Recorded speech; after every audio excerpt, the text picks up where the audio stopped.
जाते थे तो लोग पूछते थे हमको कि डॉक्टर को, मेरे फैमिली डॉक्टर को पूछना पड़ेगा, इसको पूछना पड़ेगा। अभी तो दोस्तों हमारी एनएसआई सिस्टम में बहुत सारे पावरफुल डॉक्टर अवेलेबल है अभी। तो ऐसे ही एक पर्सनली डॉक्टर को मैं इनवाइट करने जा रहा हूँ अपनी जोरदार क्लैपिंग के साथ, डॉक्टर देवांग सर को।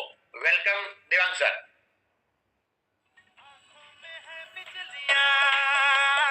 सांसों में तूफान है, डर क्या है और हार क्या, हम welcome welcome sir.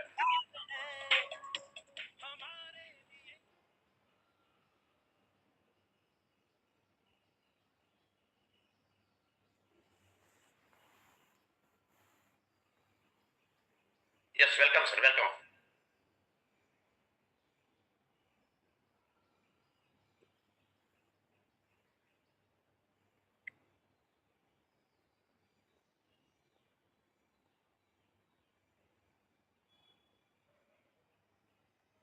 Hello.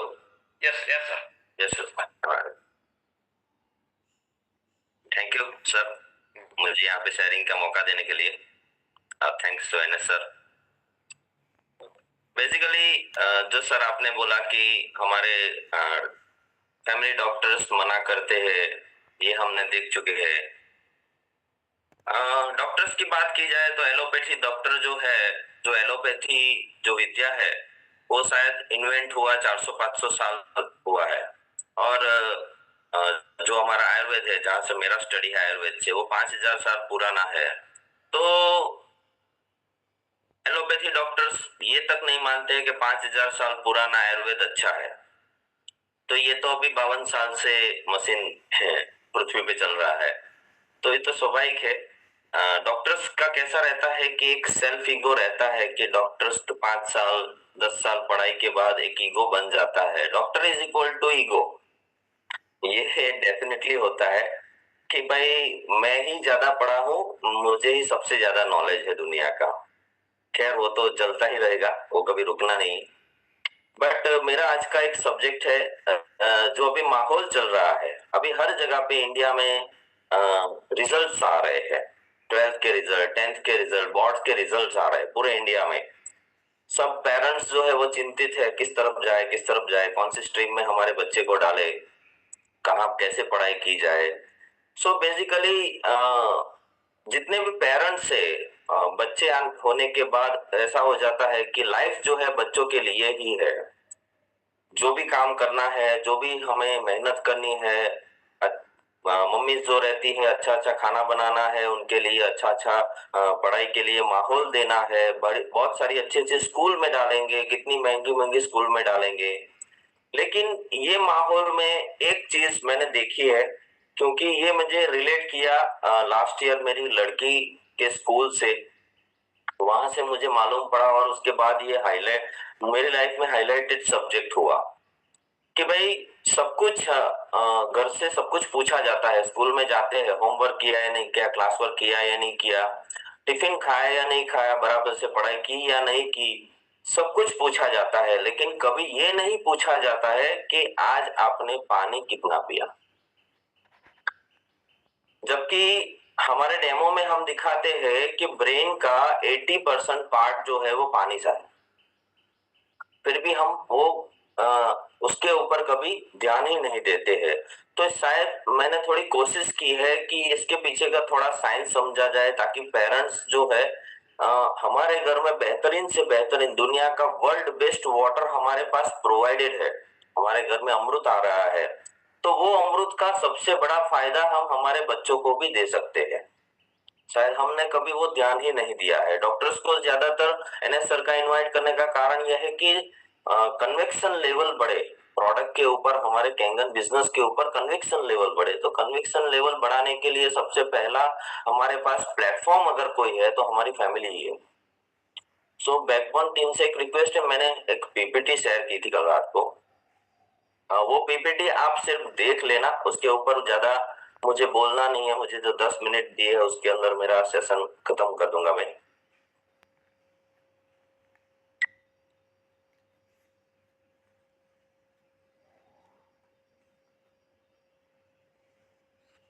So basically हमारे बच्चों में जो पढ़ रहे हैं उसके अंदर पानी का कितना इम्पोर्टेंट है, उसका ये थोड़ा मेरा अभ्यास जो है वो मैंने यहाँ पे राइट डाउन किया है। इनका आप स्क्रीनशॉट ले सकते हो कि भाई पानी सिर्फ प्यास बुझाने के लिए नहीं, हमारे बच्चों के लिए वो बॉडी और ब्रेन का फ्यूल है। जैसे यहाँ पे लिखा गया है 72% पार्ट जो है ब्रेन का वो पानी ही है। अगर हम थोड़ा इसको थोड़ा आगे लेके चले तो ब्रेन का 75% पार्ट जो है वो वाटर का है। और हम शायद ये जानते हैं या नहीं जानते हैं, हमारे शरीर में जितना भी ब्लड है उसका 60% ब्लड की जरूरत होती है ब्रेन को। और ये भी हम जानते हैं, हमारे डेमो में ये तो दिखाते ही है कि हमारे ब्लड के अंदर 90% वाटर है। सो पानी कितना इंपॉर्टेंट है ये बहुत हमें समझना चाहिए, जो बेसिकली ब्रेन के ऊपर काम कर रहा है बच्चे। कि यहाँ पे लिखा है 1 से 2% पानी अगर कम हो जाए तो भी उसको पढ़ाई जो कर रहे हैं वो याद रखने में दिक्कत आ सकती है। सो बेसिकली एक 2% की बात है। अगर हम बच्चों को देखें तो कितना कम पानी पीते हैं, उनकी पढ़ाई के में टाइम के दौरान पानी नहीं पीते हैं। स्कूल में मेरी बच्ची को स्कूल में ऐसा बोला गया था कि ड्यूरिंग पीरियड यानी कि उनके पीरियड्स जो रहते हैं उसमें पानी नहीं पीना है, क्योंकि बार बार वो यूरिन जाते हैं तो सब क्लास डिस्टर्ब होता है। तो वो प्रिंसिपल मैडम से मेरे साइंस से रिलेटेड एक बड़ा झगड़ा हुआ और बहुत सारे पेरेंट्स को इकट्ठा करके फिर ये कंक्लूजन आया कि पानी बहुत इंपॉर्टेंट पार्ट है। यानी कि एक पानी के लिए मैं बच्ची के स्कूल में मुझे झगड़ा करना पड़ा। तो पानी बहुत इंपॉर्टेंट चीज है। नेक्स्ट कर सकते हो आप। बेसिकली यहाँ पे देखिए तो पानी के कारण ही मेंटेन एनर्जी, जो थकान महसूस करता है बच्चा उसका कारण जो है चिड़चिड़ापन आता है, उसको थकान होती है, उदासी फील होती है, उसका कारण नींद नहीं है। एक्चुअली हमें लगता है कि बहुत जल्दी उठते हैं बच्चे तो उसको नींद आती है, थक जाते हैं तो नींद आती है। ये थकना जो है या फिर एनर्जी लो फील करना है वो सारा कारण जो है पानी के कारण हो सकता है। जैसे कि उसके लिए हमारे लिए सबसे बेहतरीन प्रॉपर्टी क्या है कि माइक्रो क्लस्टरिंग प्रॉपर्टी जो है, जिससे हमारे बच्चों के ब्लड जो है वो पतला रहेगा, तो जिसके कारण ब्रेन में इजीली ट्रैवल कर पाएगा वो ब्लड जो है। क्योंकि हमारा ब्रेन रहता है ऊपर और हार्ट रहता है नीचे, तो पंपिंग करने के लिए वो ब्लड को ऊपर चढ़ाना पड़ता है। तो अगर खून पतला रहेगा तो जिसके कारण ब्रेन में खून की और पानी की कमी दोनों नहीं होगी, जिसके कारण ऑक्सीजन सप्लाई रेगुलरली होगा। तो यही जोड़ के वो एक्टिवनेस ज्यादा होगा, आलसीपना कम हो जाएगा उसके अंदर, मूड स्विंग होने के लिए पानी बहुत जरूरी है। कार्टिसोल हार्मोन जो है वो बढ़ाने का काम हमारा वाटर ही करता है, ये सारे डॉक्टर्स हम जानते ही है बेसिकली। सो इससे जो चिड़चिड़ापन है, ज्यादा शांति से स्टडी करना, ये जैसे एक तरह से देखा जाए तो 1 घंटा अगर बच्चे को पढ़ना है तो वो पढ़ नहीं पाता है। उसका कारण क्या है, वो चिड़चिड़ापन आ जाता है, फ्रस्ट्रेशन लेवल हाई हो जाता है, बद हो गया, ये इतना पढ़ लिया मैंने, तो उसका कारण है वो कंटिन्यूअसली कंसंट्रेशन बनाए नहीं रख सक पाता है। तो उसका कारण भी कहीं ना कहीं पानी ही है बच्चों को। Next please.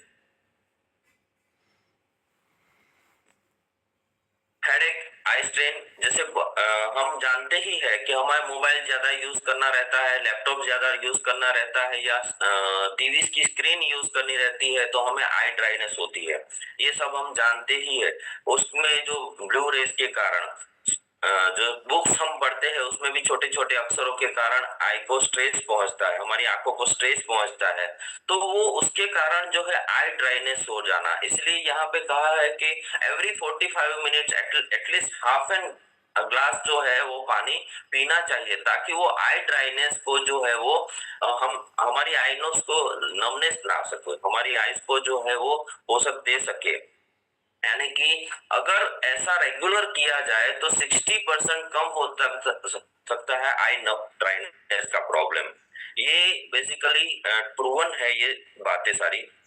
डाइजेशन सिस्टम, हमारे बच्चे ज्यादातर स्कूल में लंच बॉक्स ले जाते हैं और या तो फिर स्कूल में जो कैंटीन रहती है कि वहां का खाते हैं। हम जानते हैं कि 4 घंटे बाद अगर कोई खाना खाता है तो वो हम एसिडिक हो ही जाता है अपने आप, कितना भी हम हाइजीनिक बनाए, कितना भी अच्छा खाना बनाए। तो ज्यादातर 3-4 घंटे के बाद ही हमारा बच्चा जो है लंच बॉक्स खाता है। तो बेसिकली उसको एसिडिक बॉडी होना बहुत ही स्वाभाविक है। और हमारे पानी से एसिडिक एनवायरनमेंट को कैसे ओवरकम कर सकते हैं ये शायद यहाँ किसी को बताने की जरूरत ही नहीं है। लेकिन वो स्कूल के दौरान एटलीस्ट बिटवीन द पीरियड वो उसको एटलीस्ट 4-5 घूंट भी पानी पिए, भले ही ज्यादा ना पिए लेकिन इतना भी पानी पीना ही चाहिए, जिससे उसका दिमाग जो है वो फास्ट काम करने में आसानी हो जाएगी, डाइजेशन सिस्टम जो है वो बेहतरीन हो सकेगा, कॉन्स्टिपेशन होने नहीं देगा, जिसके कारण उसका फिर से जो है कंसंट्रेशन लेवल बढ़ पाएगा। क्योंकि अगर पेट ही खराब रहेगा तो उसका दिमाग कैसे चल पाएगा। हम भी जानते हैं कि हमारा अगर पेट खराब है तो हम यहाँ अभी सुबह सुबह अगर पेट साफ नहीं हुआ है तो सुबह सुबह अच्छे से हम लोग यहाँ पे सेशंस भी नहीं ले सकते, यानी सुनने का काम अगर नहीं कर सकते तो ये तो पूरा स्टडी का काम है। तो ये बहुत ही जरूरी है कि स्टमक अपसेट जो होता है वो इजीली उसको सेट कर सकता है सिर्फ और सिर्फ पानी के माध्यम से। ये बहुत ही जरूरी बात है हमारे लिए। Next please. यहाँ पे एक ऐसे ही एक जो स्टडी हुआ है वो यहाँ पे डिफाइन किया गया है कि वेकअप के बाद एटलीस्ट 1 ग्लास पीना चाहिए, ताकि पूरे नाइट का जो डिहाइड्रेशन जो है वो हमारा यहाँ पे ओवरकम हो रहा है। ये बहुत ही जरूरी है, इसीलिए तो हम लोग भी बोलते हैं, ये बच्चों के लिए नहीं हमारे लिए भी इतना ही जरूरी है कि उठने के बाद क्यों लाइव वाटर पीना है, 11.5 का क्यों पीना है हमें वाटर। इसके लिए ही जरूरी है कि पूरे नाइट हमारी बॉडी जो है वो रिपेयर होती है। वो जो रिपेयरिंग के समय दरमियान हमें डिहाइड्रेशन होता ही है, तो वो डिहाइड्रेशन सुबह तक चलता है, तो उसको ब्रेक करने के लिए 1 ग्लास कम से कम पीना चाहिए। और हमारे लिए तो लाइव वाटर जो आता है वो बच्चों को अगर दिया जाए 1 ग्लास की बजाय 2 ग्लास 3 ग्लास भी हम दे सकते हैं, जिससे तो सबसे ज्यादा हाइड्रेशन लेवल बढ़ेगा, क्योंकि वो उसमें एक्टिव हाइड्रोजन प्रॉपर्टी है जो हमारे लिए बहुत ही जरूरी है। यानी एक्टिव हाइड्रोजन है तो एक्टिव ऑक्सीजन अपने आप आ ही जा रहा है। यानी एक्टिव ऑक्सीजन यानी कि प्राणवायु, यानी कि प्राणवायु के लिए भगवान ने 2 ही तो सोर्स बनाए हैं, एक तो पानी और दूसरा है एयर।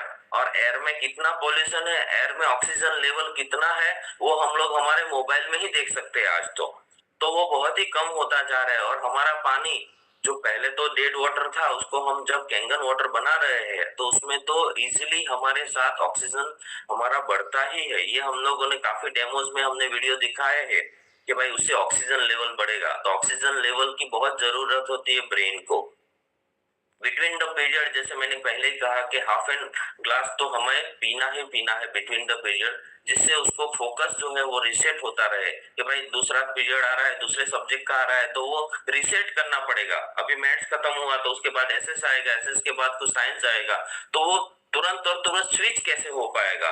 तो ये स्विच होने के लिए बहुत हेल्पफुल रहेगा ये जो है periods to period. Before 30 minutes exam में जाते हैं तो ज्यादातर हमारा फ्रस्ट्रेशन लेवल रहता ही है।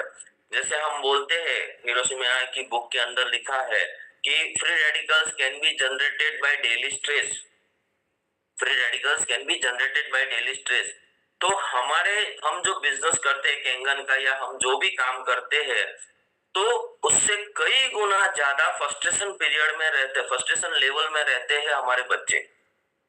कितने सारे सब्जेक्ट, कितने सारे कंपटीशन, इसने ये नहीं किया, इसने ये नहीं किया, उसने वो नहीं किया, ये सारे फ्रस्ट्रेशन के साथ उसका स्ट्रेस लेवल जो है आज बच्चों का बहुत ज्यादा बढ़ रहा है। अगर हम इसके बारे में देखा जाए तो ब्रेन के यानी दिमागी बीमारियों में, जैसे हम कैंसर के लिए बोलते हैं ना कि कैंसर में हम इंडिया जो है दूसरे नंबर पे आ चुका है, वैसे ही दिमागी बीमारियों में वर्ल्ड में इंडिया जो है दूसरे नंबर पे आ चुका है। और उसका सबसे बड़ा रीजन 2 ही है, दिमागी बीमारियों होने के लिए, डिप्रेशन लेवल बढ़ने के लिए, एंजाइटी होने के लिए। आज बच्चे डिप्रेशन बहुत रहते हैं, देखा हमने कितने सारे बच्चों को देख चुके हैं कि एग्जाम में फेल हुआ तो उसने सुसाइड कर लिया है। उसको घर से प्रेशर आया तो उसने सुसाइड कर लिया है, वो घर से भाग चुका है, कितने सारे ऐसे स्टेप हुए हैं।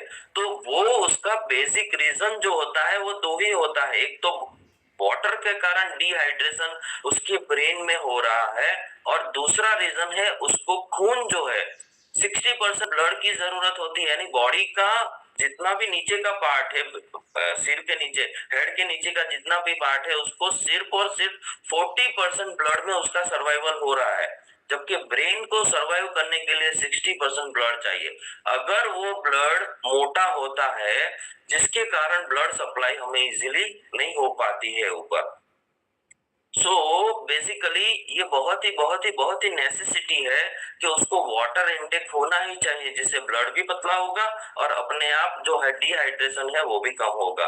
और आफ्टर प्लेइंग यानी कि खेल कूद पे आने के बाद उसको डिहाइड्रेशन होता ही है, उसको एनर्जी लॉस हो रही है तो डिहाइड्रेशन होता है। उसके बाद 2 ग्लास अगर पिया जाए तो अपने आप उसका डिहाइड्रेशन शांत हो जाएगा और वो स्टडी के ऊपर फिर से कंसंट्रेट कर पाएगा। अगर वो कंसंट्रेट नहीं कर पाता है तो उसका सीधा साधा मतलब है कि उसको डिहाइड्रेशन अभी भी बॉडी में है, ठीक है। इसलिए यहाँ पे लिखा है कि एक साथ में कभी उसको ना पिया जाए तो भी चल सकता है, लेकिन हर एक या 1.5 घंटे में 1 ग्लास आधा ग्लास पानी उसको हर 1 घंटे में देना है। जिसका इलाज है, हम लोग सुबह से बोलते हैं बोतल लेके बैठो कि भाई सेशन लेना है, तभी भी 1 लीटर हमें वो सेशन में सर के सेशन में हमें 1 लीटर पानी पी जाना है।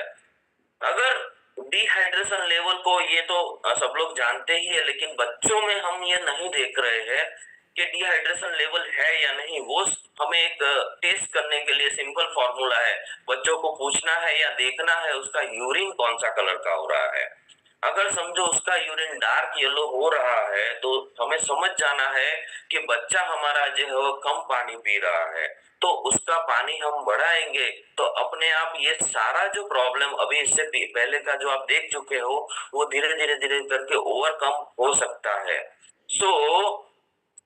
अगली बार जब भी हम बच्चों को नींद आती है, फ्रस्ट्रेशन होता है, या उसका ध्यान नहीं लग रहा है, या फिर उसको क्या हो रहा है कि भाई कंटाला आ रहा है, ऐसा कोई भी सिचुएशन आ रही है बच्चों को, तो हम शायद मीन कर सकते हैं कि इसको पानी की जरूरत है, हमारे बच्चे को वाटर की जरूरत है। जैसे ही शायद वाटर पिलाया जाएगा तो आप नोटिस कर पाओगे कि उसका अटेंशन जो है बढ़ जाएगा। मेरे घर का मैं एक एक्सपीरियंस बोलता हूँ। मेरा लड़का है बड़ा, अभी वो 12th स्टैंडर्ड में है, जेईई की प्रिपरेशन कर रहा है आईआईटी के लिए। उसका 9th स्टैंडर्ड, जब तक वो 9th स्टैंडर्ड में रहा तब तक उसका एवरेज परसेंटेज जो है 80 अराउंड आता था 9th स्टैंडर्ड तक। उसका कारण ये था कि वो पढ़ाई में इतना होशियार है कि एक बार पढ़ लिया दूसरी बार पढ़ने की जरूरत नहीं है, ऐसा है वो। लेकिन उसको प्रॉब्लम क्या है, स्पोर्ट्स में 0।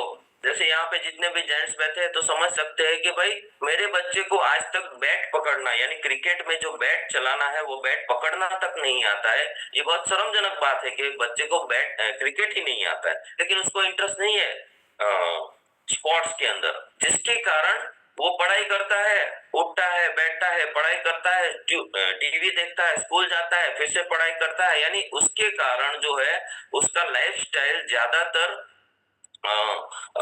बैठने में ज्यादा जा रहा है, उठने में बैठने में स्पोर्ट्स बिल्कुल नहीं है, जिसके कारण वो उसका ओवरवेट हो चुका है। आफ्टर कोरोना ओवरवेट होने के कारण उसका जो इम्यून पावर है बहुत लो है। इम्यून पावर लो होने के कारण जब भी हमारे पूरे इंडिया में 3 एग्जाम्स आते हैं तो तीनों एग्जाम जो है, पहला एग्जाम अराउंड सितंबर के अराउंड आता है, दूसरा एग्जाम जो है जनवरी में आता है, और तीसरा एग्जाम मार्च या अप्रैल में आता है। ये तीनों जो टाइम हो वो सीजन चेंज के है। सितंबर में हमारी बारिश खत्म हो रही है, जनवरी में ठंडी खत्म हो रही है, और मार्च अप्रैल में जो है वो हमारी ठंडियां खत्म हो रही है, यानी गर्मी आ रही है। तो ये तीनों जो पीरियड है वो सीजन चेंज के है, जिसमें हमें वायरल इन्फेक्शन होना ही होना है। वो एवरी ईयर एग्जाम के टाइम में वायरल इन्फेक्शन हो ही जाता था, और मेरे बच्चे को जो है उसका थ्रोट इतना कमजोर हो चुका था कि मैं हर बार कोई एमडी से कंसल्ट नहीं करता था, ईएनटी सर्जन से ही कंसल्ट करता था जब भी थ्रोट इन्फेक्शन होता था, क्योंकि उसका थ्रोट इतना वीक हो चुका था। Every year throat infection, every year throat infection. But अगर यहाँ पे कोई समझ सकता है कि जो बच्चे का 9th स्टैंडर्ड तक एवरेज परसेंटेज 80 रहा है, तो उसको 10वीं में कितने परसेंटेज आएंगे? या तो 80 या तो 80 से कम आ सकते हैं। सो बेसिकली जो है वो कम परसेंटेज आने चाहिए थे, लेकिन 10वीं स्टैंडर्ड में 10th में हमारे घर में कैंगन था, जिसके कारण एक बार भी वो वायरल बीमारी में नहीं गया और उसके परसेंटेज आए 95। यानी ये कभी हमने सोचा नहीं होगा, ये कभी हम लोग शेयरिंग में देखा नहीं होगा कि भाई पानी से रिजल्ट्स भी अच्छे आ सकते हैं। हमारे रिजल्ट्स में भी इंप्रूवमेंट, हमारे बच्चों के स्टडी में इंप्रूवमेंट आ रहा है, ऐसा कभी हमने देखा नहीं, क्योंकि हम लोग ध्यान ही नहीं देते हैं कि बच्चे ने पानी कितना पिया है। सो बेसिकली ये बहुत ही कारगर रहेगा हमारे बच्चों के लिए, जिसके पीछे हम हमारी लाइफ लगा लेते हैं, हमारे फ्यूचर उनको ही तो हम मानते हैं। सो ये बहुत अहम विषय है, शायद ये ट्रेंड चल रहा है अभी सर प्रवीण जी, इसलिए मैंने ये सब्जेक्ट लिया है कल रात को ही। बाकी बहुत सारे सब्जेक्ट थे, लेकिन मुझे लगा कि अभी एग्जाम टाइम चल रहे हैं, सॉरी रिजल्ट टाइम चल रहे हैं, और सब जगह डॉक्टर्स बनना है। नीट के एग्जाम अभी गए हैं, नीट का रिजल्ट आया है, जेई के रिजल्ट आ चुके हैं, एडवांस में जाना है, आईआईटी में एडमिशन लेना है, ये सब कुछ होगा। मेरे हिसाब से पानी बिना कुछ नहीं होगा। कितना भी अच्छा मेडिकल कॉलेज में एडमिशन ले ले, हमारे जैसे डॉक्टर बनने को जाए, हमारे डॉक्टर्स को ज्यादातर, कितने भी डॉक्टर्स को देख लो आप, अपने फैमिली डॉक्टर को पूछ लेना, मैक्सिमम डॉक्टर्स को एसिडिटी के प्रॉब्लम, मैक्सिमम। रात पढ़ाई करना, कितना ज्यादा स्ट्रेस लेना, मैक्सिमम डॉक्टर्स के बाल चले जाते हैं ड्यूरिंग एमबीबीएस। अगर एमडी कर लिया यानी कि पीजी कर लिया तो गए ही बाल। क्यों होते हैं ये? एसिडिटी से। जैसे मैडम ने अभी वो सर ने बोला कि भाई केमो में वो बाल नहीं गए, तो केमो में क्यों? गर्मी ज्यादा होने के कारण ही तो बाल चले जाते हैं। तो यहाँ पे क्या हो रहा है? सो बेसिकली ये सारी जो बात है हम लोग जानते ही, हमारी जो 5 प्रॉपर्टी रहती है उसमें ये सब ओवरकम हो जाता है। बस एटलीस्ट भले ही दिन के 3 लीटर ना हो, लेकिन थोड़ा करके पानी जाना चाहिए। हमारे बच्चों को बस इतना याद दिलाओ कि पानी भी पियो, सब कुछ करो, पानी भी पियो, सब कुछ करो, पानी भी पियो, बार याद दिलाना बहुत जरूरी है। तो बस सर यही है। सुपर सर, देवांश सर, जबरदस्त नॉलेज मिला आज में।